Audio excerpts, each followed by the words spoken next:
When we first moved to the UK, the plan wasn't that I was going to get a job. The plan was that I was going to focus on my writing and my coaching. Then I would start a podcast and then create online courses. But that wasn't to be. Because of the exchange rate between the naira and dollar, naira and pound, I did not want to waste my money, constantly changing naira to pound. Constantly, it was like I was throwing my naira away. So I had to get a job. 7 months after we came here, I had to get a job. I wasn't happy about it. I mean, I just left a job in Nigeria and I came here to start working again. I wasn't happy about it, but what was I going to do?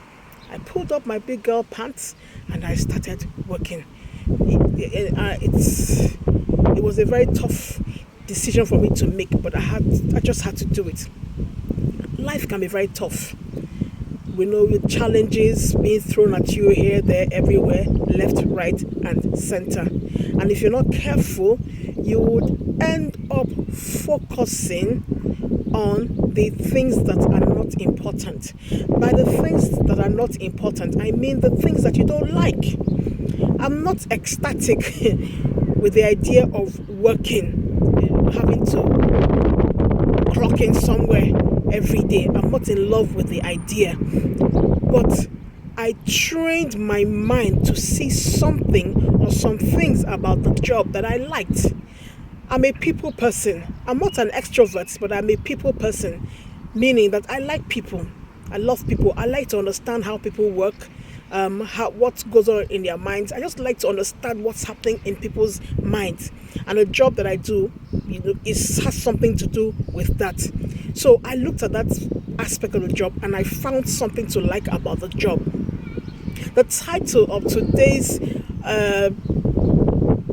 video is Focus on the Important Things.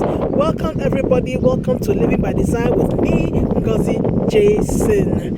If you want to get inspired, motivated, encouraged, if you want to be moved or pushed to take that step, that first little step into living the life that you truly desire to live, then this is the place for you to be.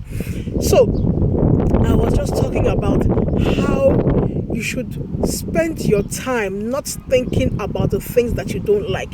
Yes, the house you live in, you don't like it. It's a 2-bedroom house and there are 5 of you. Everywhere is tight. There's only one toilet. It's annoying. People don't clean up after them the way you want them to. And so you wake up in the morning, you're angry. You go to bed at night, you're angry. Why are you angry? Because your house is too small. Your house is not spacious. Your house is uncomfortable and you really hate it. Maybe you hate your colleagues at work, or maybe you really, really detest your job. Maybe it's a low-paying job and you just can't stand it every day. You're angry about the kind of job you're doing. You're angry about the tiny space you're living in. You're angry about the country you're living in. You are focusing on important things. Instead of wasting your energy thinking about those things you don't like, why don't you use your energy to think about the things that you do like? So you don't like your house because it's too small and there are too many of you in the house. What should you think of instead? Imagine yourself in the kind of house that you want. The house you're living in is a 2-bedroom house, right? And there are 5 or 6 or 7 of you. What kind of house do you think will suit the number of people in the house? Maybe a 4-bedroom or a 5-bedroom house, a house where you would have a walk-in closet in your bedroom, and then each child will have their own bedroom. Then you have a spare bedroom for guests. Then you have a BQ or things like that.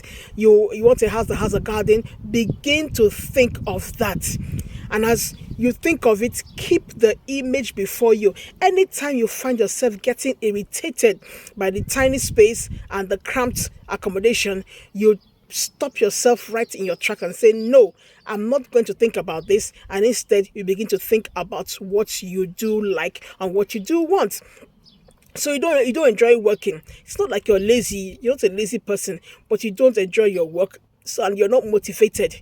So instead of being angry that you're not well paid or complaining that they don't care about you, management does not care about you, why don't you just spend time and begin to imagine yourself in the kind of job that you want? A job where you don't work weekends, a job where you are well appreciated, both with words and financially, a job where you have a great relationship with colleagues, both the ones that are above you and the ones and your peers. That is what you should do. If you keep thinking about what you don't like, if you keep complaining, you're wasting your energy. And you get more of what you focus your energy on. And you don't want to have more of what you don't like, right? So begin to think about what you like. Begin to think about what you want. Begin to think more about what you enjoy. Focus your energy on that. I remember when when I got pregnant with my son, or when I was planning to get pregnant, because I got pregnant with my son about 2 years after we got married. So just at that time, after like a year of being married, and I wasn't getting pregnant, so we started going to the hospital and then seeing the doctor. I was thinking about getting pregnant so much. I started seeing pregnant women everywhere. I even told my husband, I said, is it that all the women in Port Harcourt are pregnant now? Or is it because we are focusing on getting pregnant and begin to notice more pregnant women? That's how life is. The Bible has told us that even science has been able to prove it. What you focus on, what you give attention to, multiplies. So try and train your mind, try and train yourself to think less about what you don't want and think more about what you want. Anytime you catch yourself thinking about what you don't want or what you don't like, stop yourself right in your tracks and say, stop, I'm not going to think about this anymore. And then begin to use your mouth, speak the things that you want. So begin to thank God and say, Father, I thank you for my 4-bedroom house. It's a beautiful house. It has 4 toilets and 4 bathrooms. Every bedroom has its own bathroom. The kitchen is big. It's beautiful. The walls are yellow. There's a garden at the back. It has a two-car garage. It has this. It has the front is beautiful. It has a beautiful gate.